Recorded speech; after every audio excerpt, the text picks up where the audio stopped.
Cette semaine, on va lire la première paracha de la série des 4 parachiotes qu'on lit à l'approche du mois de Nissan. On va lire Shkalim, Zachor, Para, Achodesh. On en parlera peut-être plus tard. Pour l'instant, la première de cette série, c'est la paracha qu'on va lire ce Shabbat, donc, qui est la paracha de Shkalim. Shkalim, c'est donc le début de la paracha de Kitissa, que par hasard, entre guillemets, on a lu dans la Torah cette semaine. Mais donc, dans cette première partie, la Torah nous donne le commandement suivant. Lorsque tu compteras les enfants d'Israël, chacun donnera ish kofer nafsho, littéralement le rachat de son âme, etc., etc. Et le pasuk nous dit, zeitenu, voilà ce qu'ils donneront, kol haover ala pekudim, tous ceux qui seront comptés, mahatzit a shekel be shekel a kodesh. Un demi shekel, du shekel 100. D'accord? Alors, on va commencer à l'envers. Shekel, ce qu'on appelle en français le cycle d'argent. Bon, c'était une espèce de mesure, c'était un poids, le shekel. Ok? On devait donner la moitié de ce shekel-là, machatzit à shekel. Le verset nous explique que Hachem dit à Moshe, zeitenu, voilà ce qu'ils donneront. Ok? Donc on va s'arrêter sur cette tournure, zeitenu. Et juste avant, la Torah disait que chacun devra donner kofer nafsho, littéralement le rachat de son âme. C'est quoi le rachat de son âme? Alors, il semblerait qu'avec de l'argent, on peut se racheter. Le principe de la pénalité a toujours existé, même dans notre tradition. Le problème, c'est de savoir combien coûte une âme. Ainsi, l'enjeu, c'est de racheter l'âme, kofer nefesh. Comment peut-on évaluer la valeur d'une âme? Alors, nos maîtres dans la Gemara nous expliquent, dans le Talmud de Yerushalmim, Moshe Rabbeinu itkasha b'machatzit shekel. Moshe Rabbeinu, justement, il ne savait pas comment déterminer la valeur de ce demi-shekel. Alors, la Gemara dit, Ad she'amarlo HaKadosh Baruch Hu zeitenu kazeitenu. C'est-à-dire qu'en fait, HaKadosh Baruch Hu lui aurait montré Otsi Kemin Matbea Shel Esh Otsi HaKadosh Baruch Hu Mitachat Kise Kevodo. Donc écoutez bien la scène.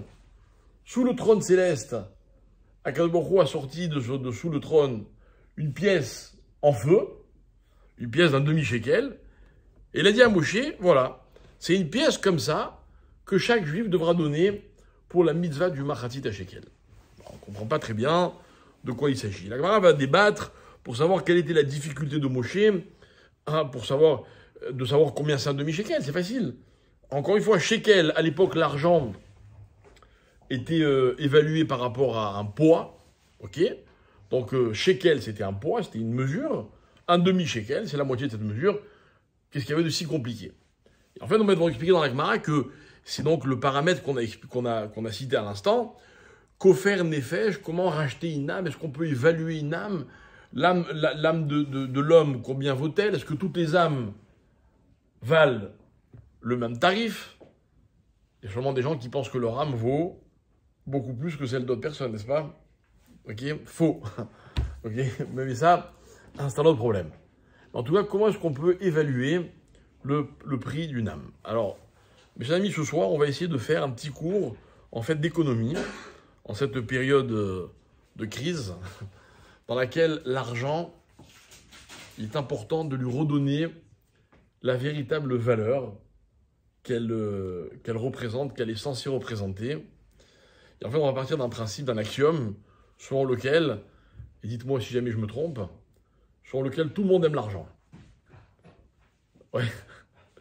D'accord, j'entends un soupir de consentement. Ok. C'est pas que seulement tout le monde aime l'argent, c'est que tout le monde voudrait avoir de l'argent.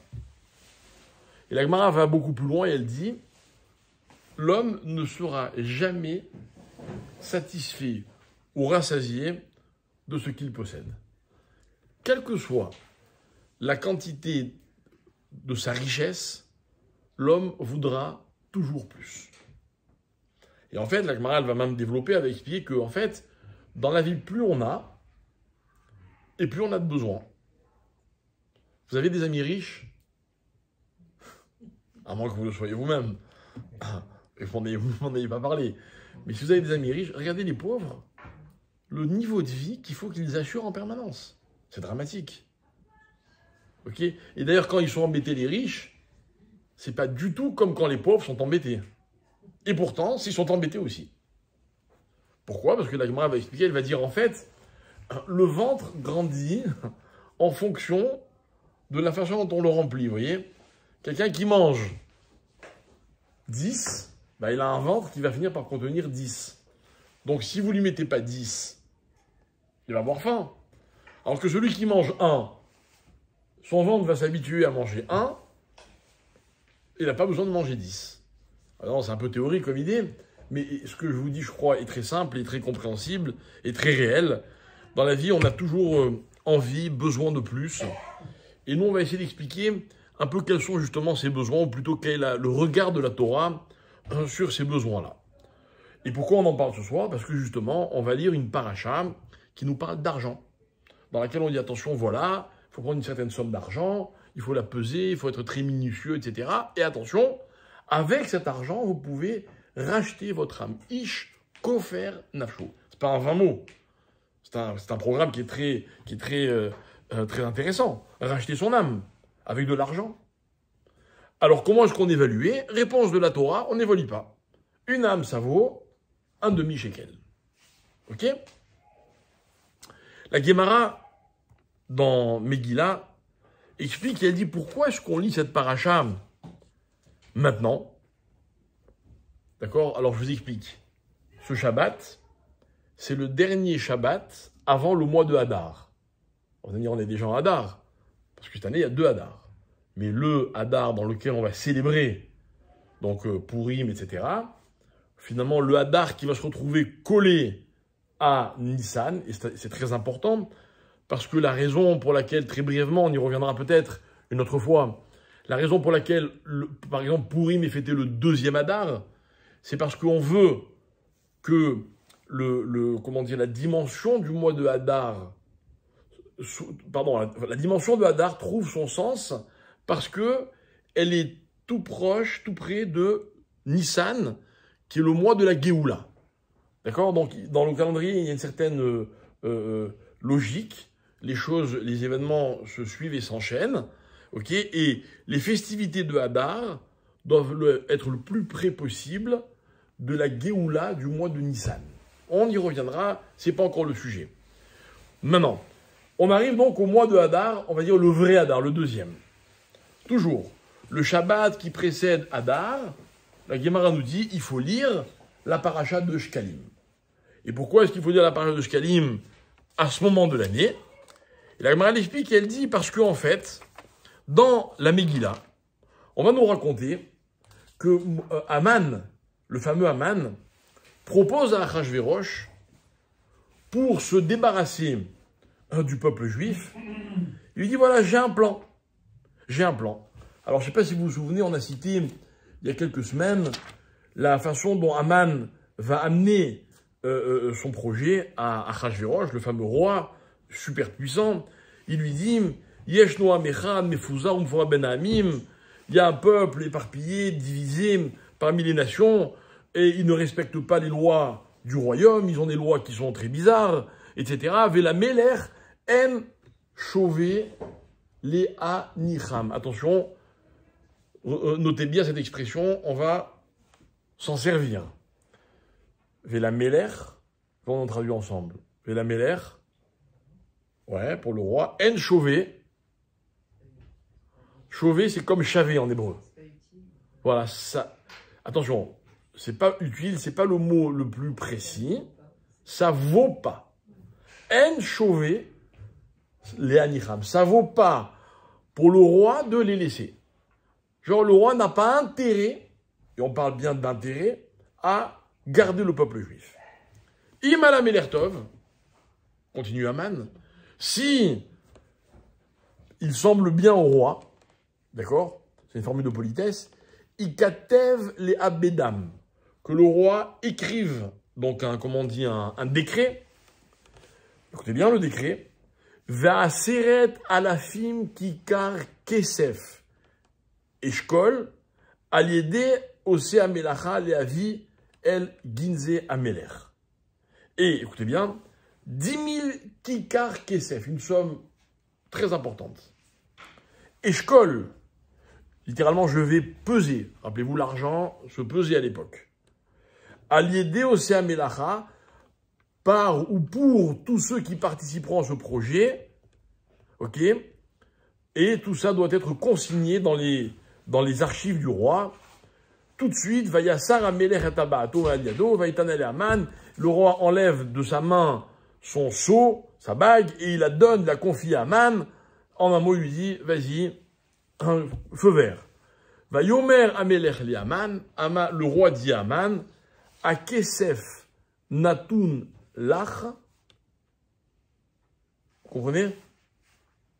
L'argent natun lach, littéralement, il t'est donné. Je te donne l'argent. Via Am et le peuple, la shodbo katov benecha, afin que tu en fasses ce qui te semble bien.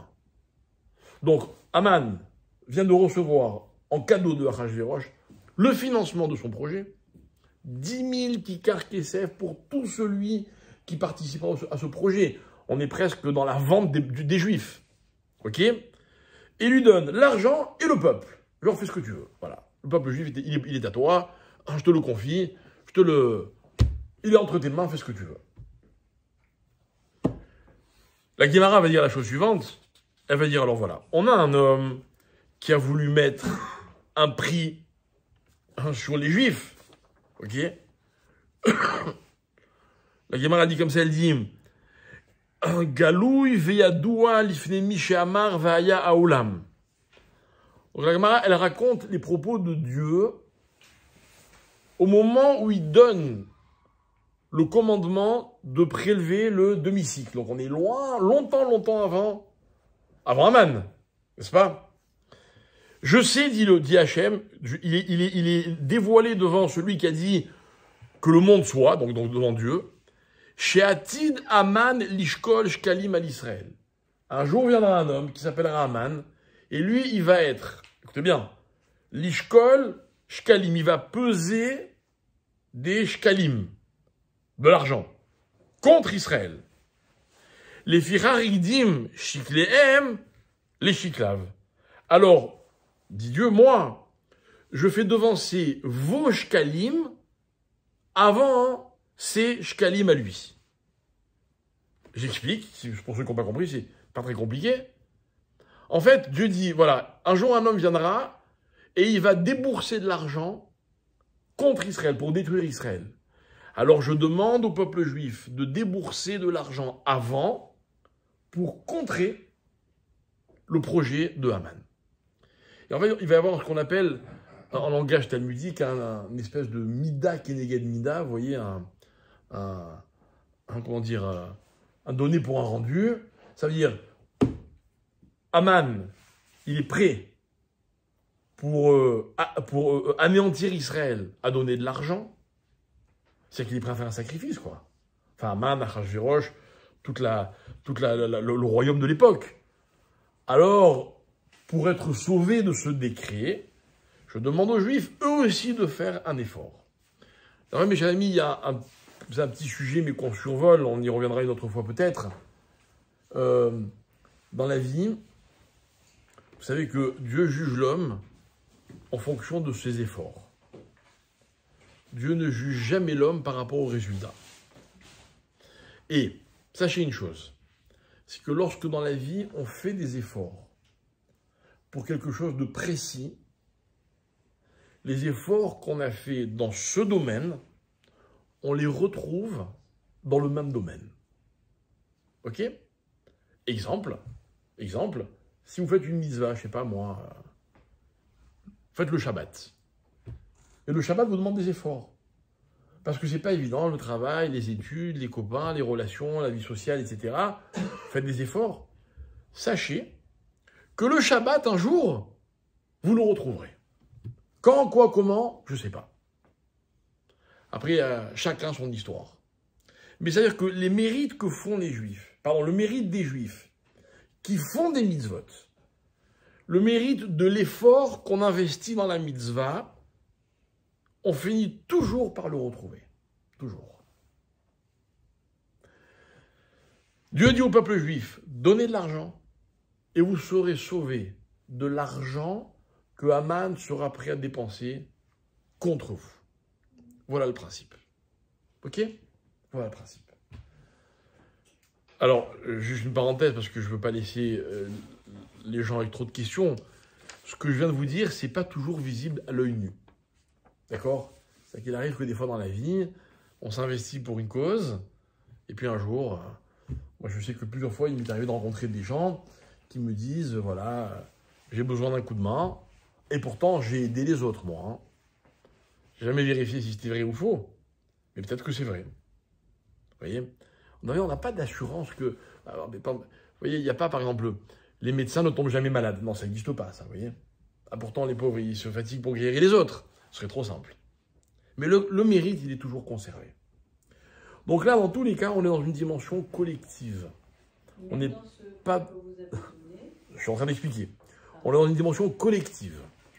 Donc ne rapportez pas ça forcément à notre dimension, à chacun individuel, en disant « mais moi, il m'est arrivé que... » Non. D'accord? C'est pas... La Torah, c'est pas des maths. Ok? On aurait bien voulu des fois. Et des fois, heureusement que c'est pas des maths. Ok? Mais en tout cas, l'idée, elle est là.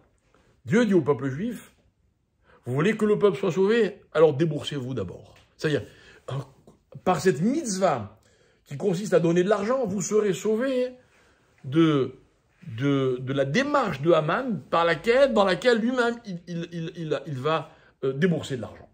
Ok? Alors, on pourrait juste, voilà, faire de ça une très belle petite leçon, etc. C'est bien. On a dégainé les premiers, donc ça va nous sauver. C'est vrai, l'histoire de Pourim, vous la connaissez. Elle termine bien. Mais on va pousser un peu le raisonnement, évidemment, un petit peu plus loin. Ok? On va voir où ça nous mène. Alors, on parle d'argent. Ok? Il fallait peser... Haman, il était prêt à peser des shkalim. Non, pardon, des kikar kesef. C'est une somme astronomique. Et nous, on doit donner un demi-cycle d'argent. Et on nous dit que, bon, voilà...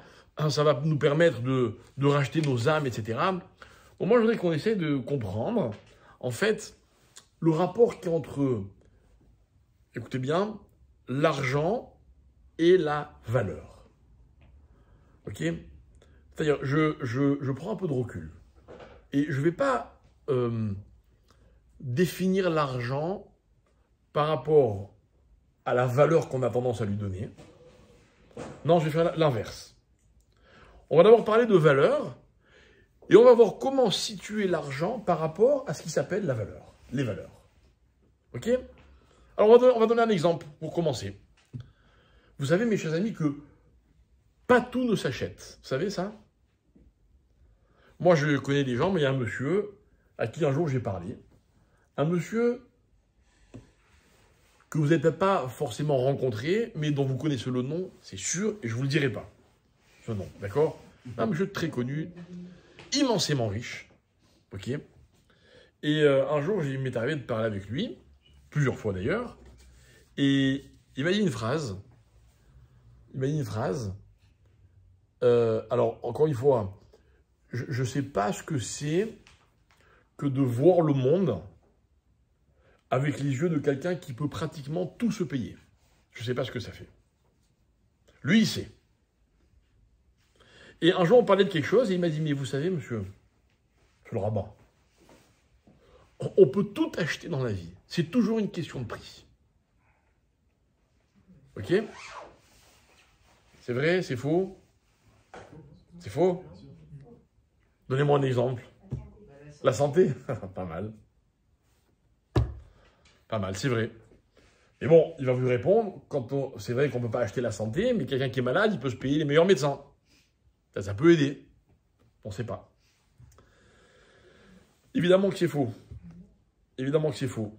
Et moi, je vais vous donner un autre exemple que la santé. Je vais vous citer un verset dans le Shir HaShirim, un verset qui parle de l'amour. Vous savez ce que c'est l'amour? Ben, ça me fait plaisir que vous répondiez oui. Là-bas, il y a marqué « Maïm Rabim, lo yuchlu lechabot et ha'ahava ». J'adore ce verset. « Maïm Rabim », beaucoup d'eau. D'accord? Maïm, c'est déjà un pluriel. Maïm Rabim, genre beaucoup d'eau au pluriel, d'accord? Ne pourront pas éteindre l'amour. Donc déjà, l'amour, apparemment, ça brûle. Ok? C'est vrai, ça brûle. Tout celui qui un jour a rencontré, a vécu l'expérience de l'amour, sait que l'amour, c'est un feu. Ok? Est-ce qu'on peut éteindre ce feu? Alors écoutez bien, Shir HaShirim, Shlomo HaMelech, l'homme le plus sage du monde, il n'a pas dit on ne peut pas acheter l'amour. Il n'a pas dit c'est pas parce qu'on possède tout l'argent du monde qu'on peut avoir l'amour. Non. Il a dit quand on aime, rien ne peut éteindre cet amour. Qu'est-ce qu'il veut dire? C'est quoi le pshat? Là, je suis dans l'explication simple des mots. C'est qu'en fait, celui qui aime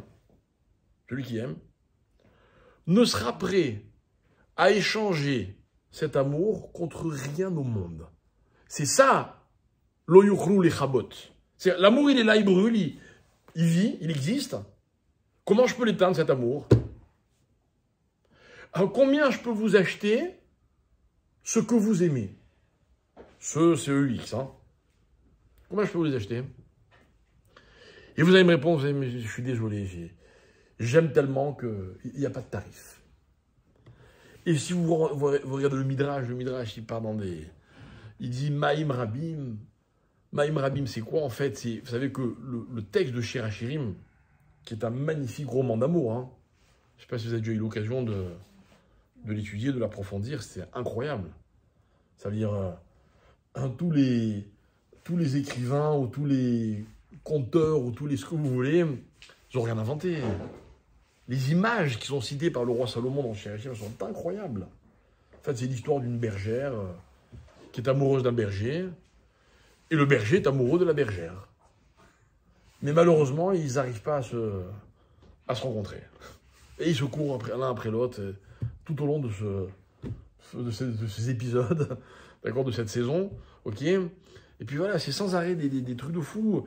Il y a un verset qui nous dit, dans je crois, le 2e ou le 3e chapitre, que la bergère, toute la journée, elle a couru de vallée en vallée, de montagne en montagne, à la recherche de son bien-aimé, etc. Puis est arrivée le soir, elle est rentrée dans sa cabane, donc on imagine au milieu des pâturages, et puis elle se lave les pieds, elle se déshabille, elle va dans son lit, et puis elle est en train de s'endormir, et puis tout d'un coup, on tape à la porte.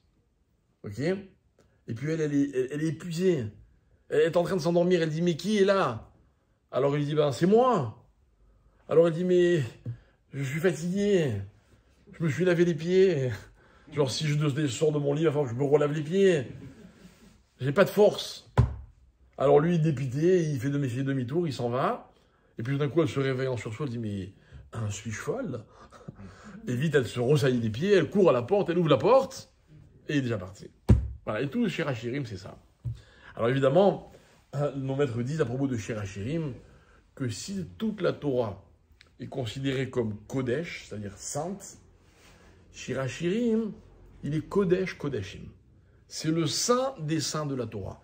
Parce que, écoutez bien, parce que il y a beaucoup de choses qui rentrent dans les mots. Mais quand les mots ne contiennent pas ce que l'on veut dire, il nous reste la forme allusive. Or, Shir HaShirim est une allusion. Donc en fait, Shir HaShirim veut dire beaucoup plus que ce qu'il exprime. Voilà en quoi ça s'appelle Kodesh Kodashim, le saint des saints. Parce que Shir HaShirim, c'est une telle imagination dans l'expression que finalement ça va dépasser les mots. Et en réalité, l'histoire de Shirachirim, à quoi elle fait-elle allusion? À l'histoire de Dieu et du peuple juif, qui se cherche sans arrêt. Et qui, de vallée en vallée, de pâturage en pâturage, etc. Et puis, une fois c'est un qui dort, une fois c'est l'autre qui est introuvable, et toute l'histoire c'est comme ça. Mais vous rassurez-vous, ça va bien se terminer. Alors voilà que dans Shirachirim, Shlomo Ameler disait, lorsqu'on aime, rien ne peut éteindre l'amour. Et Maïm Rabim dit le Midrash, en fait Maïm Rabim c'est toutes les nations du monde réunies qui vont essayer, écoutez bien, c'est incroyable, qui vont essayer de trouver un substitut pour Israël, pour remplacer l'amour d'Israël vis-à-vis de Dieu ou de Dieu vis-à-vis d'Israël. Ils sont prêts à tout. Ils vont tout essayer. Ça va durer toute l'histoire. Et tous leurs efforts sont appelés dans ce verset Maïm Rabim. Mais Shlomo Ameler dit Lo yochlu lechabot et ha'ava.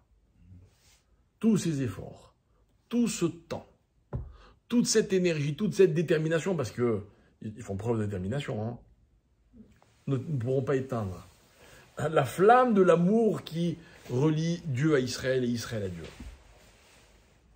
Bon, vous voyez que pas tout ne peut s'acheter. Je vous rassure, ce jour-là, quand monsieur m'a dit ça, je ne suis pas rentré dans une discussion philosophique avec cette personne. J'avais trop peur de le démolir. Je suis sincère. Je suis sincère, pas sans aucune fausse modestie, hein, sans aucune prétention. Mais comment peut-on dire que tout s'achète avec de l'argent? Il faut être riche pour dire un truc pareil, quoi. Vous voyez? Les pauvres. Bien sûr, un juif. C'est vivre dans une illusion. Bref. Pas tout s'achète avec de l'argent. La question, mes chers amis, parce qu'évidemment, c'était juste une introduction. Qu'est-ce qu'on peut acheter avec de l'argent et qu'est-ce qu'on ne peut pas acheter avec de l'argent? Et je ne vous demande pas des exemples. Je ne vous demande pas des exemples. On vit dans un monde, ok, où tout est basé sur l'argent. Dites-moi, qu'est-ce qui n'est pas basé sur l'argent? Alors voilà, nous on fait les malins, on dit non mais l'amour ça ne s'achète pas par exemple. Hein. Vous n'avez pas remarqué que les riches ils sont plus entourés que les autres? Ben, c'est un fait. Hein. Si on parle des hommes, ben, les hommes riches ils ont les femmes les plus belles. Ok. Et puis les autres, ils vont devoir se débrouiller avec ce qui reste. Enfin, c'est une façon de parler, je m'excuse. Ok.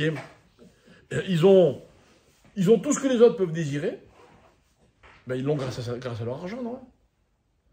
S'ils sont pas beaux, ben, ils vont se faire un pistolet. S'ils sont pas en bonne santé, ben, ils vont trouver des solutions. Et ils vont fonctionner. Alors que ceux qui n'ont pas d'argent, ben, ils sont souvent seuls, oubliés de tous, avec peut-être des petits problèmes mais qui sont insolubles. Et pourtant, il faut qu'on définisse, parce qu'on peut pas quand même, on peut tout de même pas dire que tout peut s'acheter. On peut avoir l'illusion de tout posséder quand on a de l'argent, ce que je disais tout à l'heure, mais c'est pas une réalité. Mais il faut définir les choses. Il faut définir les choses. Ok ? Alors, pour définir les choses, on va employer un mot que tout le monde connaît. Ok. Le mot, c'est le suivant, c'est le mot yakar. Vous savez ce qu'il y a, yakar? Cher. Ok. C'est-à-dire qu'en fait, vous avez de l'argent. Ok. L'argent ne peut vous procurer que ce qui n'est pas plus cher que ce que vous possédez, n'est-ce pas? Mais si ce que vous voudriez obtenir vaut plus que ce que vous possédez, ben, ça ne va pas être possible. Donc, le yakar, il est relatif à ce que je possède, ok? Et il va être la limite de ce que l'argent peut me permettre d'obtenir. Mais, tout le problème, il est dans la définition de yakar. Ok? Qu'est-ce qu'on appelle yakar? Combien ça vaut un kilo de tomates? Je me rappelle, il y a quelques années, en Israël, il y avait une pénurie de tomates. Je ne sais plus pourquoi, je ne me rappelle plus de la cause. Ça fait peut-être 15 ou 20 ans. Hein. Peut-être 20 ans, facile. Il y avait une pénurie de tomates. Et je me rappelle, par exemple, quand vous achetiez un falafel, ok, vous aviez, vous savez, le bac où il y a les tomates et les concombres mélangés. Il y avait une tomate pour 20 concombres, par exemple. Vous voyez, il y a des petits points rouges qui se baladaient, mais il y avait très peu de tomates. Les tomates, elles valaient à l'époque peut-être 20 shekels le kilo, 25 ou 30, je ne me rappelle plus, mais une somme incroyable. Il n'y a pas de tomates dans tout le pays. Je sais plus, je me rappelle plus ce qui s'est passé. Ok? Combien ça vaut un kilo de tomates aujourd'hui?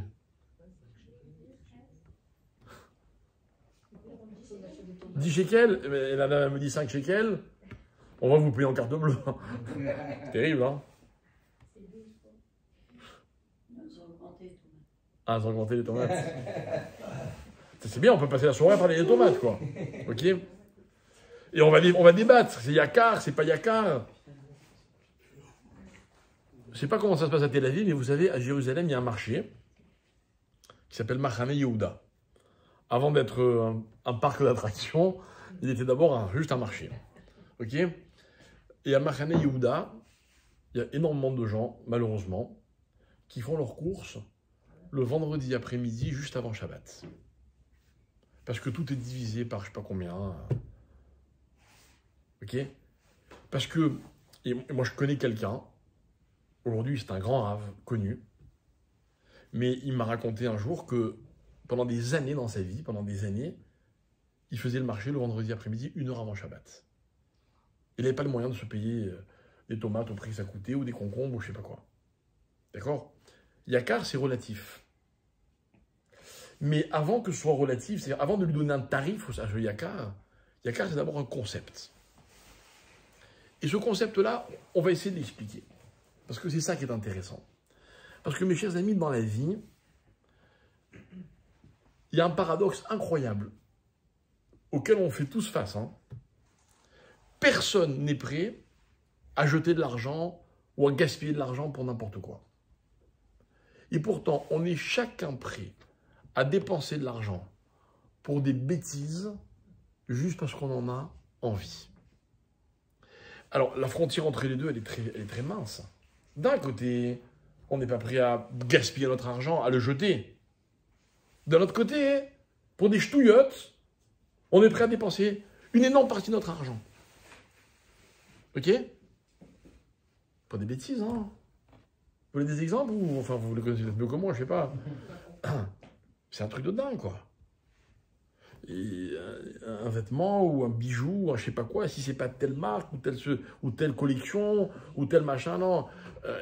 Combien ça vaut? Ah non, ouais, ça vaut largement la différence. Vous achetez une voiture, si elle n'a pas les sièges comme ça et les jantes comme ça et les machins, on est prêt à dépenser des fortunes. Des fortunes. Mais gaspiller de l'argent, jeter notre argent, non. Si quelqu'un vous demande de l'argent, vous allez vérifier 10 fois est-ce qu'il a vraiment besoin, est-ce qu'il est correct, est-ce qu'il est honnête. À propos de la tzedaka, j'en ai lu une très belle cette semaine que je trouvais magnifique. Tellement belle que je suis obligé de la partager avec vous. On parle d'argent, etc. On raconte qu'il y a un homme qui rendait visite à son rave régulièrement. Il habitait dans une ville et le rave habitait un petit village. C'était le rave enfin, un petit village comme ça se faisait en époque à l'Europe de l'Est. Ok. Et régulièrement, il allait le voir. Bon, c'est un homme qui avait des moyens et il lui donnait toujours des dons très conséquents pour ses œuvres. Il avait une yeshiva, une synagogue, je sais pas quoi. Et voilà qu'un jour, il arrive chez son rave. Et c'est sa femme, la femme du rave, la rabbinite, qui ouvre la porte. Et il lui dit, mon mari n'est pas là. Alors il dit, ah bon? Elle dit, oui, il n'est pas là parce qu'il est allé voir son rave. Alors le gars, il dit, ah bon, mon rave, il a un rave?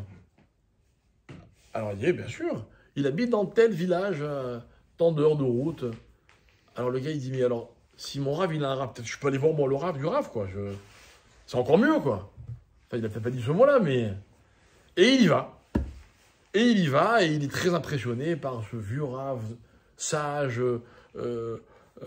comment dire, bref, Tamit Raham, etc. Et voilà qu'il est séduit par ce personnage, et notamment l'enveloppe qu'il avait préparée, qui était destinée à son rave, ben, il la donne au Rav du Rav. C'est un plus grand Rav. Et voilà que, au fur et à mesure, il va de moins en moins voir son Rav et de plus en plus voir le vieux Rav, ce qu'on comprend parfaitement, c'est légitime. Et toute la tzedaka qu'il donnait à son Rav, finalement, il la donne au grand Rav. Et comme par hasard, à partir de ce moment-là, ses affaires se mettent à péricliter, et sa situation financière, elle vend 10 millions, et c'est une catastrophe. Alors un jour, il va voir son Rav, et il dit, tu peux m'expliquer comment ça se fait? Depuis que je donne ma tzedaka, j'ai constaté que depuis que je donne ma tzedaka au grand Rav, mes affaires vont de moins en moins bien. Ah oui, je vais t'expliquer. Il dit, tu vois, moi, je suis quelqu'un de pachout, je suis un simple juif. Et toi, avant, tu faisais pas de calcul, tu donnais même à un simple Rav. Et à l'époque, Hachem, lui aussi, il donnait à un simple juif. Et depuis que tu es devenu exigeant et que tu ne donnes pas ton argent à n'importe qui, et bien, Hachem, il fait pareil. Il donne pas d'argent à n'importe qui. Tu vois, dans la vie, des fois, il vaut mieux fréquenter les gens qui nous ressemblent, plutôt que d'être impressionné par ceux qui ne nous ressemblent pas. Ok? Tout est une question de valeur. Yakar. Ok? Qu'est-ce que ça veut dire Yakar? Alors, le mot Yakar, mes chers amis, en fait, il a une signification qui est très intéressante. D'abord, il faut d'abord, je fasse encore une petite introduction. Que faisait-on de l'argent qui était ramassé par le fameux Machatzit HaShekel, le demi-cycle d'argent? Par exemple, là, on a l'habitude de le donner. Vous allez le donner à partir de... Enfin, avant Pourim, il faut donner chacun son Machatzit HaShekel. Je crois que c'est 39 shekels par personne. Un repas. Ah non, mais là, ils ont fait... Non, c'est pas un repas. Ça, vous confondez avec Matanot Lavionim. Ok? Mais un Machatzit HaShekel, c'est la valeur de l'argent qu'on pesait, etc. Il y a une valeur très précise. Et bref, peu importe, je crois que la Rabbanout, elle a évalué cette année à 39 shekels, ce qui est bien plus que les années précédentes, mais bon, on est en crise. Ok, on fait quoi avec cet argent? On le donne dans une synagogue. On le donne dans une yeshiva. C'est pas l'argent qu'on donne aux pauvres. Quand on va donner Matanot Lavionim, ça c'est pour les pauvres. Pourquoi? Parce qu'à l'époque du Mishkan ou du Beth Amikdash, avec cet argent, on achetait les animaux. 29 shekels. Ah oui, j'ai dit 39, pardon, 29 shekels. Et on achetait les animaux pour les sacrifices. Vous savez que dans le Beth Amikdash, il y avait des sacrifices, donc des corbanotes, qu'on appelait des corbanotes tzibour, et des corbanotes qu'on appelait des corbanotes yachid. Par exemple, si vous vouliez amener un sacrifice, pour remercier Dieu, ou parce que vous aviez fauté, admettons, hein, ou je sais quoi, vous amenez un sacrifice que vous achetez avec votre argent. Et les sacrifices tzibour du peuple, comme par exemple le korban tamid, celui qu'on amenait tous les matins et tous les soirs, qui le payait? Alors, c'était donc alimenté par la caisse dans laquelle rentrait le Machatzit HaShekel. Donc, en d'autres termes, qu'est-ce qu'on achetait avec Machatzit HaShekel? Des animaux. Des animaux. Mais est-ce que c'est pas un peu dégradant de prendre Machatzit HaShekel, Shekel HaKodesh, puisque c'est comme ça que la Torah l'appelle, pour acheter des animaux? Réponse des Chachamim, pas du tout. On n'est pas au salon de l'agriculture, vous voyez. On n'est pas en train de parler de vaches, on ne fait pas des concours de vaches ou de je sais pas quoi, pour savoir laquelle est la plus belle et laquelle est la plus... Non, non. On parle d'animaux qui vont être amenés sur le Misbéach dans le Beth Amikdash. On est dans la Kedusha. Ok? La Kedusha, elle va redéfinir la notion de Yakar. Et avant d'arriver à mon sujet, j'aimerais vous poser une petite question. Ok? Je parle donc que à ceux qui aiment l'argent. Je ne sais pas s'il y a des gens qui aiment l'argent ici, ou s'il y a des gens qui n'aiment pas l'argent ici. Pourquoi les gens aiment l'argent? Pourquoi on aime l'argent? Pour s'acheter des choses. La liberté. Donc confort, liberté. Puissance. Hein? Ouais. Puissance, pouvoir, c'est pareil. Alors venez, on essaie de comprendre. C'est-à-dire que C'est-à-dire que l'importance qu'on donne à l'argent, en fait, bon, je prends votre dernière réponse, c'est pour avoir du pouvoir. Vous êtes tellement attiré par le pouvoir? Ça, c'est les gens malsains. Comment? C'est les gens malsains qui veulent du pouvoir avec l'argent. Ah. Sinon, c'est pour manquer de rien qu'on veut de l'argent. Et une fois que vous manquez de rien, vous voulez plus d'argent. C'est toujours plus. Ah, pourquoi? Pas Pourquoi? jusqu'au pouvoir. Hein? Peut-être pas jusqu'au pouvoir. Ok, pas le pouvoir. Donnez-moi une explication alors. Sécurité. Bon, il y a bien un moment où on a sécurisé l'histoire. Peut-être que vous et moi, on n'en est pas arrivé là, d'accord? Mais il y a des gens, ils ont tout ce qu'il leur faut. Moi, j'ai un ami, authentique, hein. J'ai un ami, un jour, il est allé voir. J'ai eu l'histoire, moi, par le beau-père. D'abord, son beau-père, il a dit, voilà, je voulais juste vous dire que votre fille et moi, on a suffisamment d'argent pour nous, nos enfants et nos petits-enfants. Ils ont fait un coup en bourse de folie pendant les belles années, etc. Ok. Bref, aujourd'hui, c'est... couple est déchiré, divorcé, machin, catastrophe. D'accord? Mais en tout cas, ils ont fait leur calcul, apparemment, ils ont eu ce qu'il leur fallait pour 2-3 générations. D'accord? Alors, ils aiment l'argent, ceux-là, ou ils n'aiment plus l'argent? Il faut voir comment ils se sont déchirés pendant leur divorce, ok, pour voir qu'ils adorent l'argent. Pourquoi? Pourquoi cette attirance pour l'argent? Parce que c'est une occupation. Non, c'est vrai. Tu veux que je t'en trouve d'autres, des explications? Des explications, je t'en trouve d'autres. Hein. Je dis pas que c'est la bonne, mais quelqu'un qui... je n'ai rien d'autre. Je sais pas si on peut assimiler l'attirance qu'on a pour l'argent juste par rapport... Ok, il y a peut-être des gens qui adorent faire des affaires, etc. C'est vrai, hein, c'est vrai. J'en connais aussi, mais... C'est lié peut-être à l'ego. Que... Donc on revient au pouvoir. Mais mademoiselle, elle n'est pas contente du pouvoir. Elle a dit non, c'est... C'est les gens, comment t'as dit? Hein? Malsain.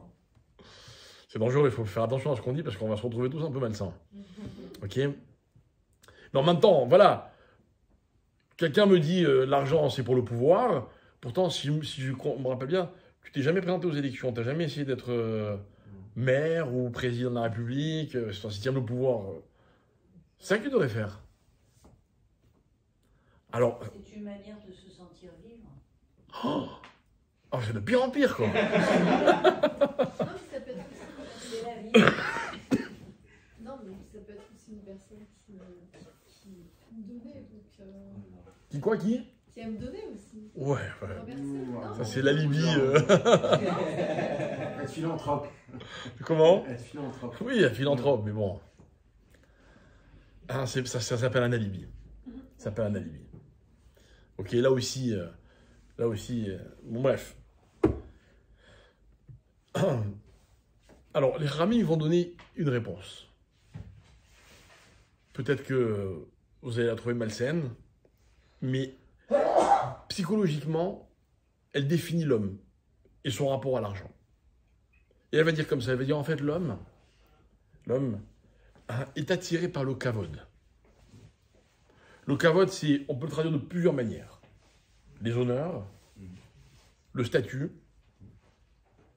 l'importance que les autres me donnent.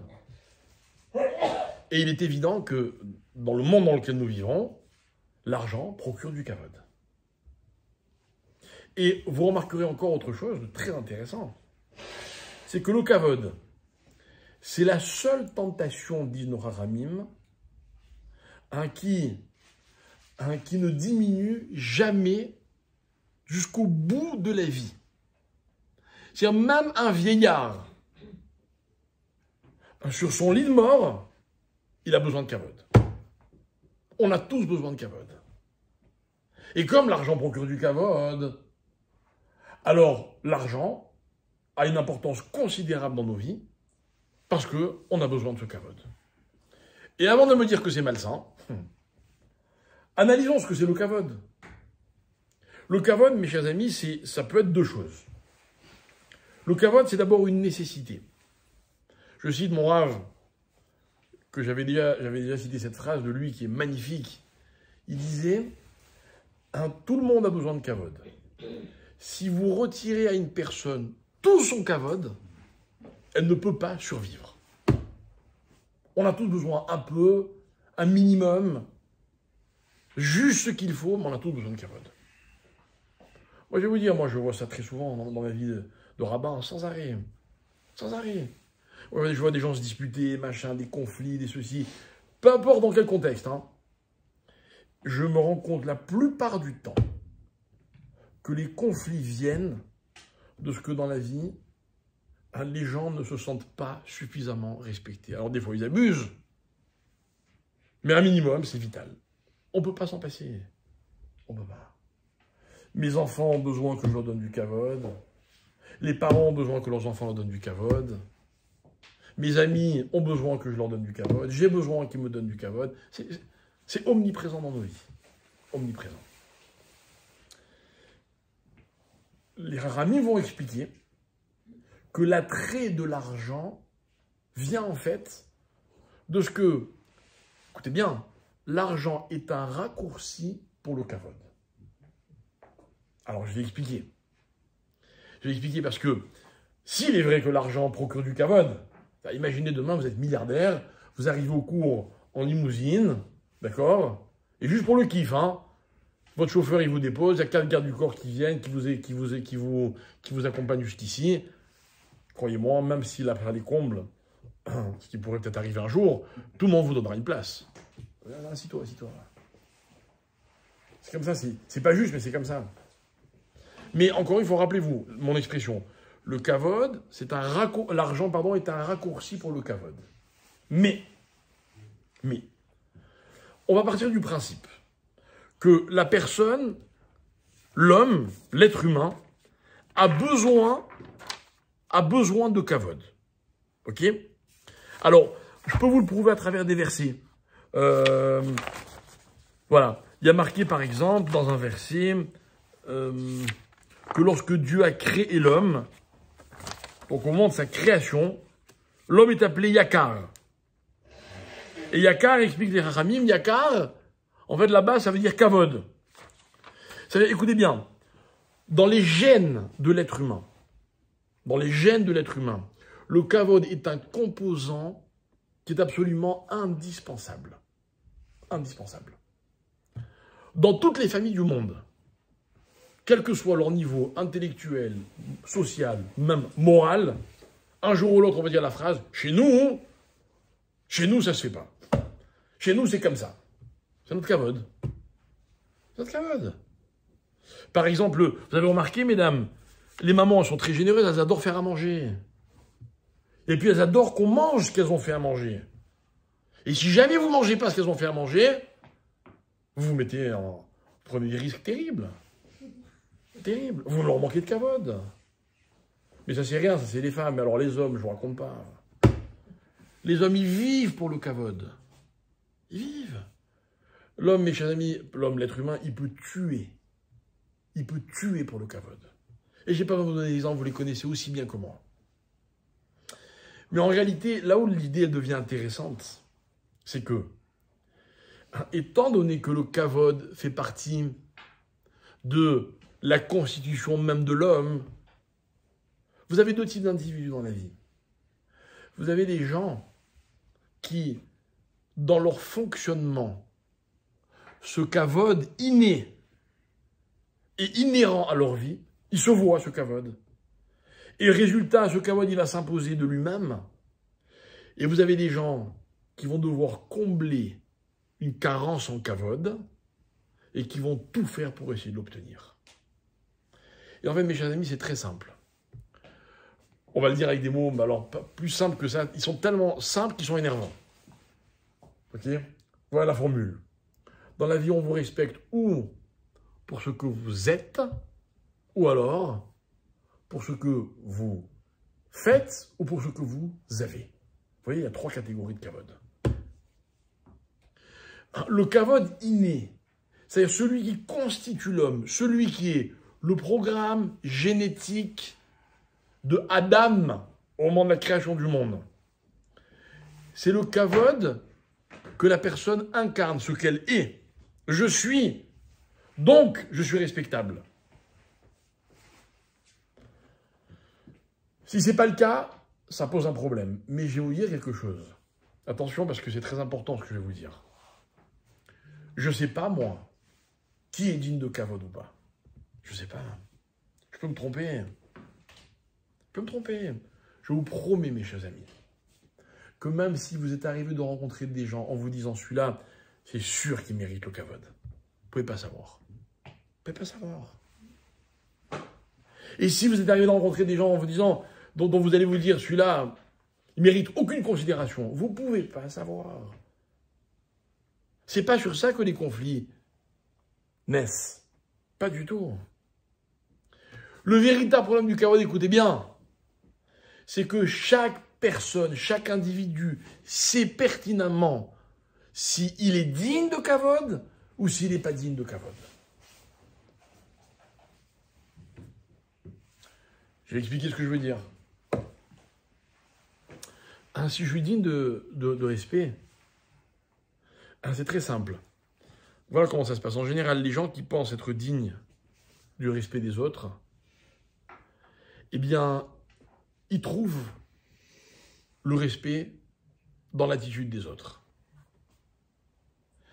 Celui qui ne trouve pas, qui pense qu'on ne lui fait pas assez de kavod, qu'on ne le respecte pas assez, c'est que quelque part, il n'est pas sûr de mériter plus que ce qu'on lui donne. Mais il en rêve. Donc il va forcément essayer de se le procurer, il en a besoin. Comprenez ce que je veux dire? Le paradoxe du kavod, c'est quoi? Regardez ce que dit la Mishnah. La Mishnah dit, vous savez ce que c'est le kavod? Voilà comment ça fonctionne le kavod. Vous le fuyez, il vous court après.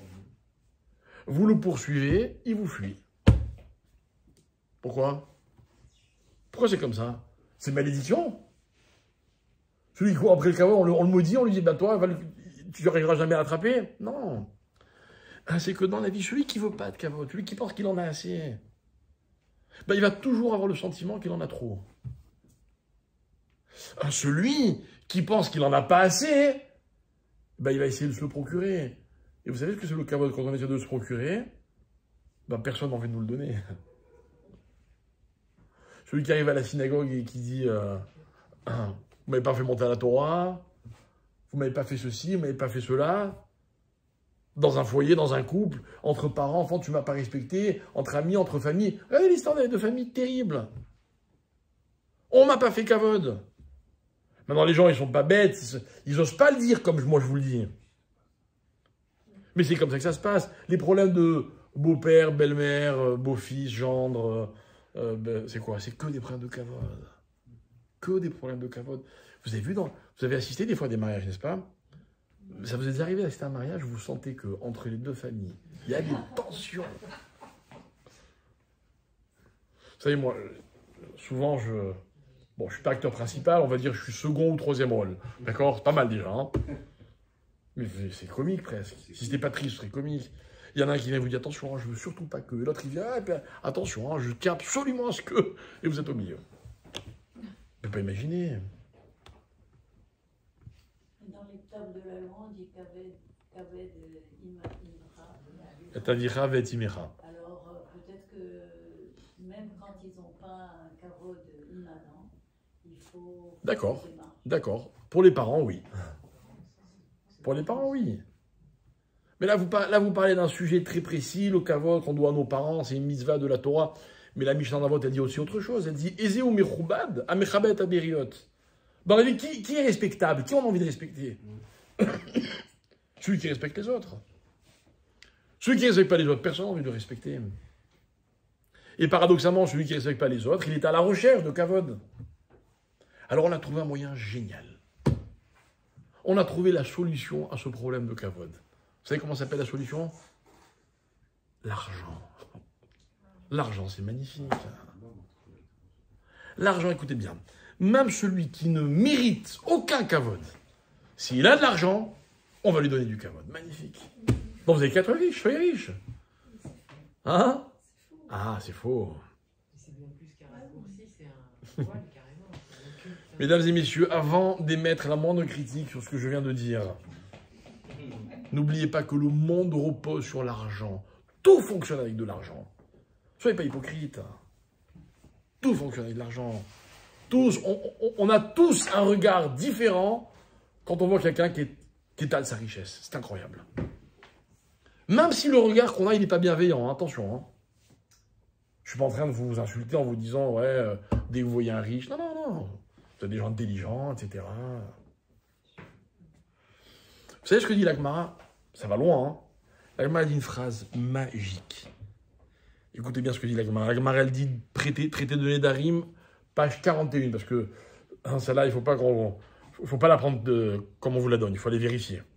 L'Agmara, elle dit, En Ani, il n'y a de pauvre que En Ani Ela Bedaat.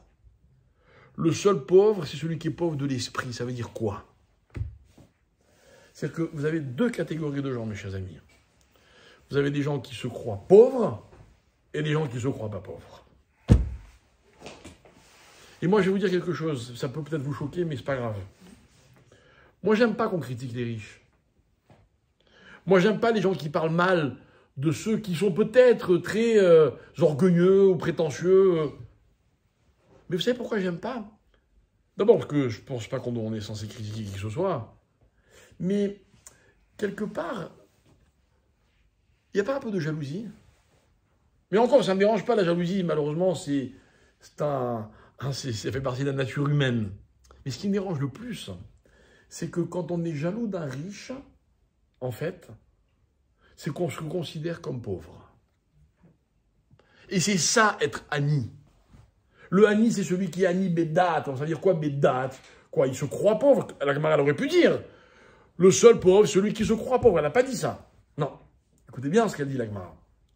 La Gemara dit, en fait, la pauvreté n'est qu'une pauvreté d'esprit. C'est-à-dire, celui qui considère que l'argent peut permettre d'obtenir ce qui nous manque, alors il se sent pauvre. Il lui manque tellement de choses. Mais celui qui a date, c'est-à-dire celui qui considère qu'en fait, dans la vie, on est ce qu'on est, pas par rapport à ce qu'on possède.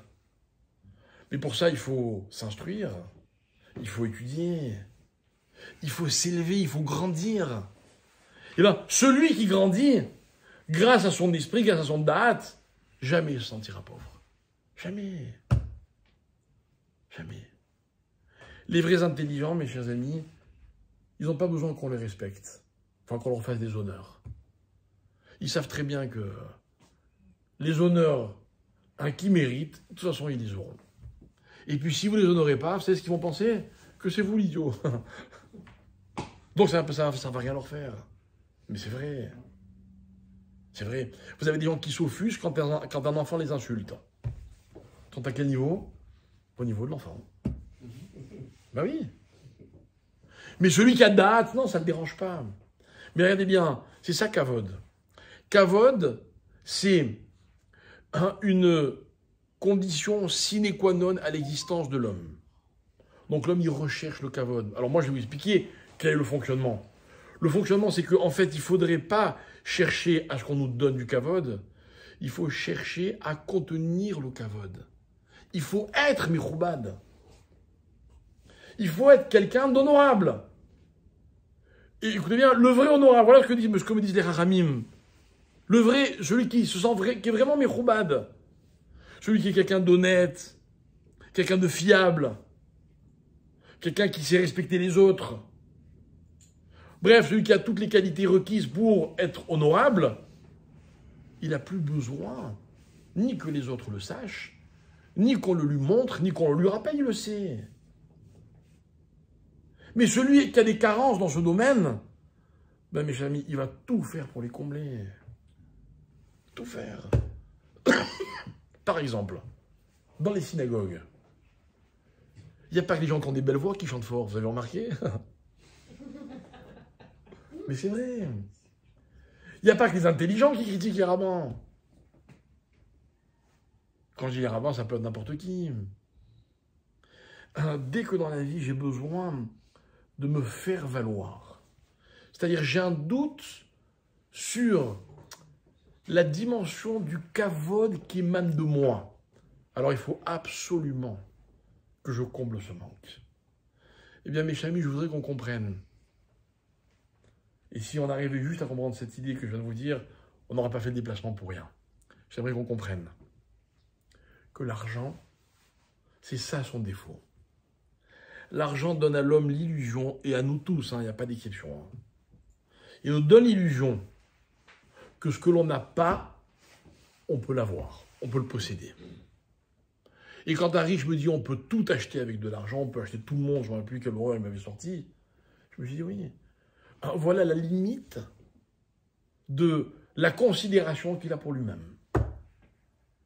C'est-à-dire que lui, il se dit qu'en fait, dans la vie, il suffit d'acheter, quoi. Il a juste oublié qu'il est beaucoup plus important d'être. Alors, écoutez bien, maintenant je récapitule un peu, je fais un peu une synthèse. En fait, qu'est-ce que j'apprends de Haman? Haman, il va voir Achashvérosh. Et il dit, roi, il y a une question d'intérêt, enfin de rapport là. Ça vaut la peine, les Juifs valent la peine ou ils ne valent pas la peine? Qu'est-ce qu'il lui dit? Conclusion, rappelez-vous la phrase. En chauvé. L'eau chavé, ils valent rien, ça vaut pas la peine. Regardez le paradoxe. Alors tu sais quoi? Puisqu'ils ne valent pas la peine, pour s'en débarrasser, qu'est-ce qu'on va faire? On va payer. Il faut qu'on m'explique. S'il ne valent pas la peine, ne paye pas. Vous savez ce que la Gemara, elle dit? En fait, c'est un midrash qui dit quelque chose de magique. Le midrash, il dit que le roche des assassins, c'est Caïn. Et le roche des victimes, c'est Hével. Parce que Caïn, c'est le premier meurtrier de l'histoire. Hével, c'est la première victime de l'histoire. Donc, ils ont inventé des concepts. La Gemara, dit, le midrash, il dit, pardon, le roche des vendeurs de l'histoire, c'est Haman. Il a réussi à vendre à Achashvérosh un concept selon lequel ce qui ne vaut pas, il faut payer pour ça. Et la Gemara dit, et le roche des acheteurs, c'est Achashvérosh. Comment il peut acheter une chose pareille? C'est un truc de fou. C'est un truc de fou. Eh bien, vous savez quoi, mes chers amis? La Gemara, elle dit pas ça au hasard. La Gemara, elle dit, toute l'économie moderne déjà de l'époque, elle est basée sur cette conception des choses. Si ça vaut pas la peine, on n'a qu'à donner un prix à ça. Alors ça vaudra la peine. Incroyable. C'est pas du tout une erreur. Enfin, c'est une erreur monumentale, mais on vit tous dans cette erreur-là. On vit tous dans cette erreur-là. Regardez, on m'a raconté, c'est pas trop les cercles que je fréquente, on m'a raconté qu'il y a des gens qui font des habits, ou des chaussures, ou des accessoires, ok. Et vous savez, pour les vendre, ce qu'ils font, ils font monter les prix. Et ils vous disent, ma paire de chaussures, quand une paire de chaussures normale, elle vaut combien? 200 €. Elle va valoir 2000 €. Et qu'est-ce qu'ils vont faire les gens? Ils vont se précipiter pour les acheter. C'est vrai ou pas? Mais mes chers amis, ils n'ont rien inventé. C'est Haman qui a inventé ça. Haman, il a inventé, dit, on ne sait pas quoi en faire, on n'a qu'à mettre un tarif. Et en fait, écoutez bien, c'est ça le vice de l'argent. Mais c'est dans ce piège qu'on tombe tous. J'explique. Une chose, elle n'est pas importante.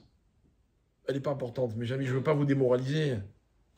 Mais je suis sûr et certain, que l'énorme majorité de l'argent que vous auriez pu garder, vous l'avez dépensé pour des choses qui ne sont pas importantes. Moi, ce n'est pas l'énorme majorité, c'est la totalité. Voilà. Vous, je ne sais pas comment vous fonctionnez, mais moi, c'est sûr que c'est la totalité. Moi, je me rappelle un jour, j'ai croisé un arabe avec une canette de coca. C'est moi qui avais la canette de coca. Il me dit, tu as besoin d'un coca? Il me dit, pourquoi tu as dépensé tant d'argent pour acheter un coca? Il a tort ou il a raison? Pourquoi pas? Après, c'est pas le coca, c'est une façon de vivre. Mais mes chers amis, regardez, ce que je veux vous expliquer, c'est quoi? C'est qu'on valorise des choses pour l'espoir qu'elles nous apportent ce qui nous manque. J'ai rien inventé, tout le monde le sait, ça. Vous pouvez m'expliquer à quoi sert la publicité? Des milliards, des marchés qui valent des milliards et des milliards, mais sur lesquels repose l'économie tout entière. Vous créez un produit, un concept, ce que vous voulez. Si vous ne faites pas de pub, personne ne va vous l'acheter. Pourquoi? Parce que personne n'en a besoin. On n'a jamais vu une publicité sur les tomates, par exemple. Jamais. Moi, jamais vu. Manger des tomates, manger des pommes. Bon, il y a des publicités parce qu'il y a aussi de la concurrence, même dans ce domaine-là, mais manger, personne n'a jamais fait de la pub pour que les gens mangent. Vous avez déjà vu une publicité, vous, pour la Dame Route? Jamais vu ça. C'est indispensable. Donc tout le monde va acheter, hein, n'est-ce pas? Mais regardez bien, c'est intéressant. C'est intéressant. Vous connaissez pas?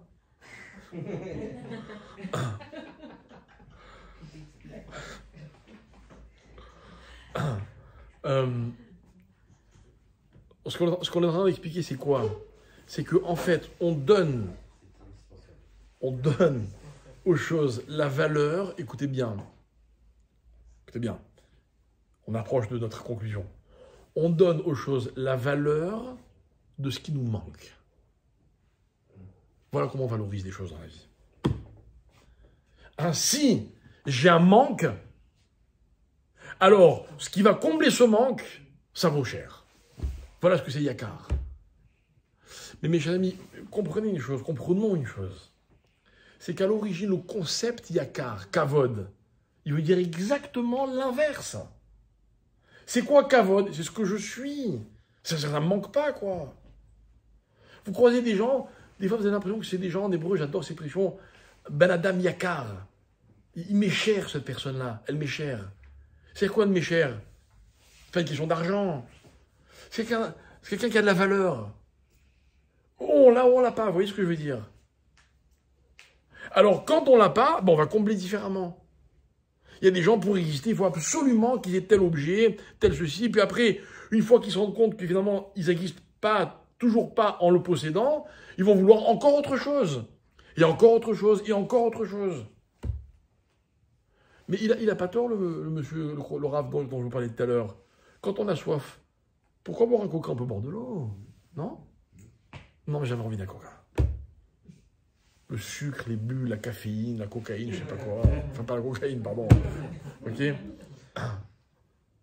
C'est vrai.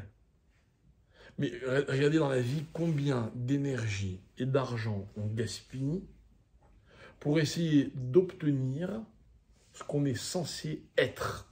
Pas posséder, être. Être. C'est quoi Da'at? Da'at, c'est la seule chose qui peut complètement combler une personne. Écoutez bien, celui qui a Da'at n'a besoin de rien d'autre. Il n'y a aucune valeur dans la vie, dans le monde, qui lui fait concurrence. En Aniel Abedat. Aman, on aurait pu croire qu'il nous a fait un kavod énorme. Il a mis un tarif exorbitant sur chaque juif. Mais c'est exactement le contraire qu'il a fait. Il a dit, les juifs, on peut les acheter, on peut les vendre.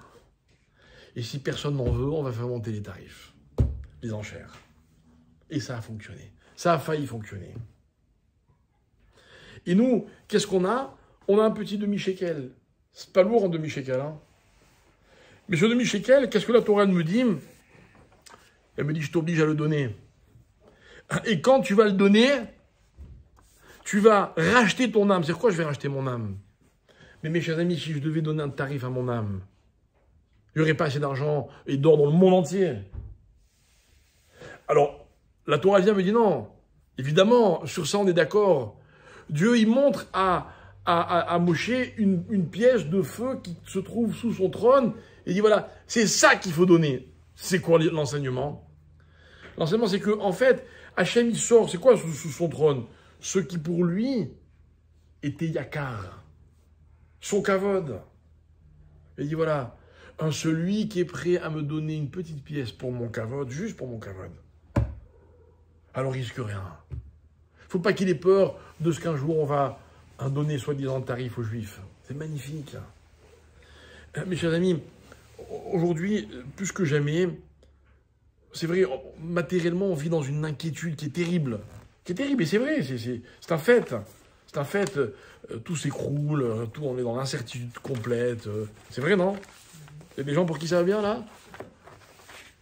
Si ça va bien pour vous, dites-moi, je viendrai vous voir. Ok? Mais je voudrais qu'on comprenne que cette paracha de Shkalim, elle vient nous donner un enseignement qui est magnifique. C'est-à-dire qu'en fait, il ne faut pas valoriser les choses par rapport à ce qui nous manque. C'est ça l'erreur que tout le monde commet. Et ce qui est fou, c'est que les plus intelligents commettent cette erreur. L'économie mondiale repose sur ce pilier-là. On n'a pas, ça nous manque, alors on surenchérit et on survalorise. Et c'est vrai que ça leur apporte énormément d'argent. Et ceux qui achètent, ça ne leur apporte rien. Peut-être de façon très éphémère. Vous savez, on vit dans le monde des influenceurs et influenceuses, etc. Et je crois que je vous racontais, je ne sais pas si c'était ici ou ailleurs, que récemment on m'a montré une vidéo d'une personne, bon, apparemment une des rares vidéos de Snooze que je pouvais regarder. C'était une dame qui montrait sa maison. Alors une maison magnifique, rangée, mais alors, je ne sais même pas comment on peut vivre dans une maison pareille, tellement c'était bien rangé. Je ne sais même pas s'il y a une vie dans cette maison. Mais bon, peu importe. Et c'est vrai, quoi, vous regardez, je comprends que ça puisse donner envie. Et au bout d'un moment, je me suis dit, mais c'est dramatique, quoi, d'exposer sa vie comme ça. De valoriser ce que l'on est ou ce que l'on a par rapport à la façon dont on peut ou on ne peut pas le montrer. Vous savez, moi, je vais vous dire quelque chose.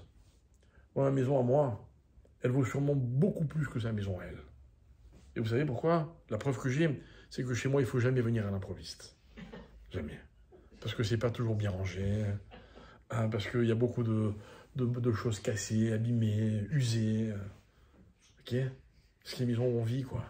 C'est pas une maison dans laquelle il y a des choses, c'est une maison dans laquelle on vit des choses. Peut-être que chez elle aussi, je ne sais pas. Hein. Je ne sais pas. Mais dès qu'une chose est perceptible à l'œil nu, c'est qu'il y a un problème. C'est qu'il y a un problème. C'est comme deux personnes qui s'aiment. Vous savez, il y a des gens qui adorent montrer ce qu'ils ressentent pour leur amour. Chez nous, c'est le contraire. Si une chose, elle est vraie, elle ne peut pas être perçue par les autres. Moi, mon kavod à moi, mes chers amis, si un jour vous le percevez par rapport à ce qui est visible, j'aurais manqué quelque chose. Non.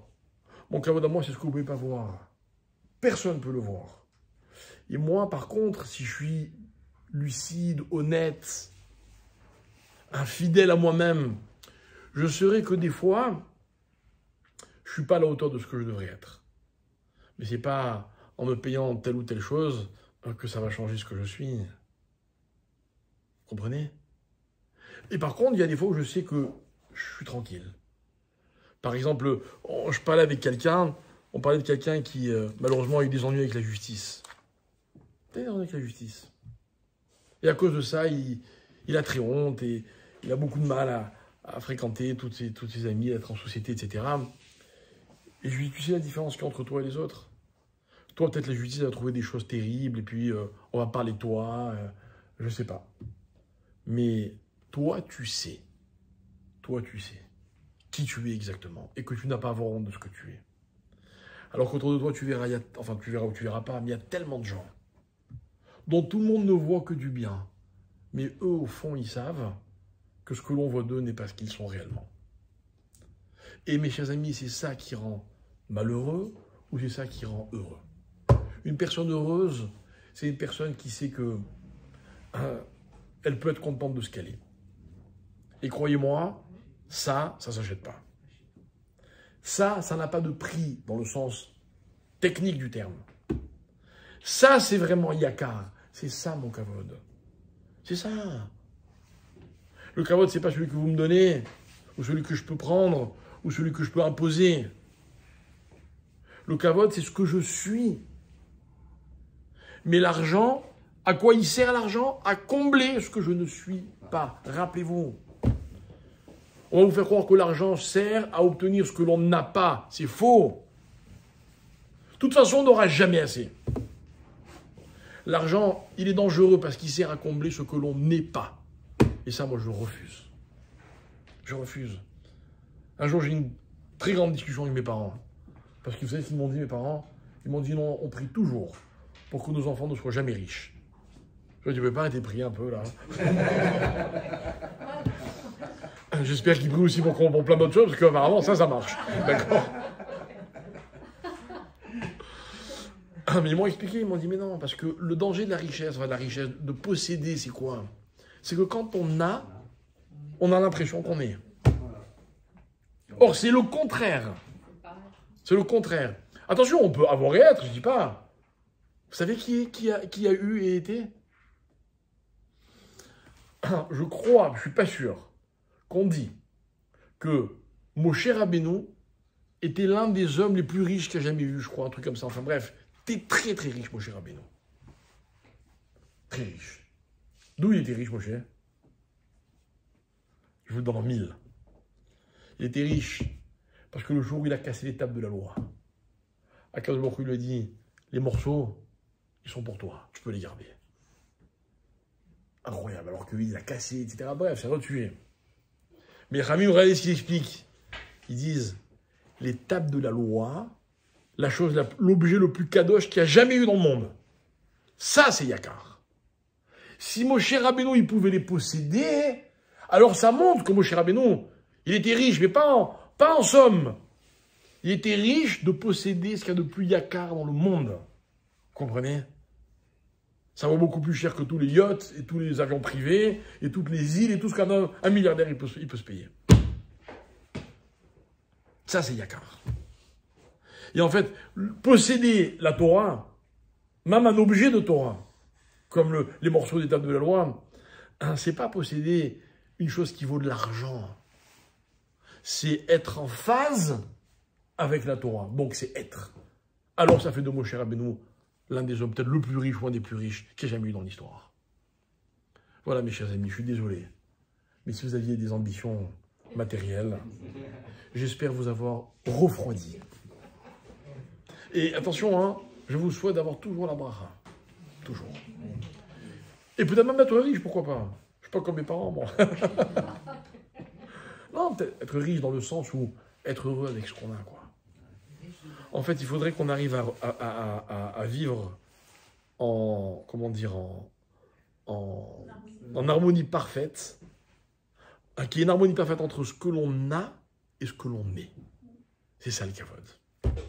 C'est ça le kavod. Vous savez, la Gemara, elle dit pas que le Talmid Chacham, c'est-à-dire le Rav, il doit s'habiller chez un grand couturier. Vous savez ce qu'a dit la Gemara? Elle dit que le Talmid Chacham qui porte des habits sales, il est chayav mita. Il est passible de mort. Passible de mort. Pourquoi? Ce qui compte, c'est pas ses habits. Quand vous écoutez un Rav, vous voyez ce qu'il porte complètement, vous écoutez ce qu'il dit. Non, les deux sont importants. Il faut qu'il y ait une adéquation, une harmonie entre ce qu'il a et ce qu'il est.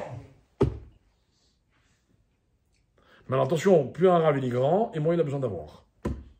Rappelez-vous l'histoire de, je crois que c'était le Chazonish, qui vivait dans un petit appartement de Bnei Brak, extrêmement précaire. Alors un jour, il y a un touriste américain qui est allé le voir, et il lui a dit, Rav, vous n'avez pas de meubles? Alors, il lui dit, pourquoi tu me poses la question? Et tes meubles à toi, où ils sont? Je ne les vois pas. Et il dit, vous ne les voyez pas parce que je n'habite pas là, je suis juste de passage. Il dit, ben moi aussi. Vas-y. Rav Steinman, Zecher Tzadik Livracha, il a étudié sur le même tabouret pendant, je crois, 50 ans ou 60 ans, ou peut-être plus, je ne sais plus. Rav Kanievski, il a reçu des lits quand il s'est marié de la Sornout. Vous les connaissez, la Sornout? Vous n'avez pas fait les internats avant en Israël? Moi, je les connais. D'accord? Une planche en bois sur un cadre en fer, avec des barres au milieu pour que pas que la planche en bois se casse, que vous sentez dans vos reins tout au long de la nuit, et dessus un matelas comme ça. Il s'est marié, il a eu ses lits, jusqu'au dernier jour de sa vie, il a dormi dans ce même lit. Pas besoin. Pas besoin. Et croyez-moi, il n'a pas manqué de kavod dans sa vie. Et le kavod, ce n'était pas celui que les hommes lui donnaient, mais c'était celui que lui, il véhiculait. Alors voilà, mes amis, notre réponse. Pourquoi les nations du monde qui sont comparées à Maïm Rabim, rappelez-vous, ces eaux nombreuses, Lo yochlu lechabot et ahava, elles ne pourront pas éteindre l'amour qu'on a pour Dieu. Elles vont créer des mondes qui sont très attirants. Elles vont créer des mondes qui sont pleins de tentations. Des fois, on va trébucher, des fois, on va commettre des petites erreurs. Mais dans le fond, on est convaincu d'une chose. C'est que tout ce que le monde peut avoir d'attirant et de tentant ne fera jamais de nous ce qu'on est censé être. Et quand on est dans l'équation avec soi-même, alors finalement, on se rend compte qu'on a de moins en moins de besoins matériels. Et finalement, c'est ça qui nous rapproche d'Hachem. Et vous savez ce qu'on dit? On dit qu'un homme, plus il est dans la matérialité, et moins il est dans la spiritualité. C'est très dur à dire, ce sera peut-être l'objet d'un autre cours, mais en tout cas c'est une réalité. Et l'histoire de ces petits demi-shekels qui viennent faire le pendant des sommes astronomiques que Haman avait décidé de donner à ceux qui vendaient des juifs, elles nous ont toujours protégés, et si Dieu veut, elles continueront de nous protéger. Voilà.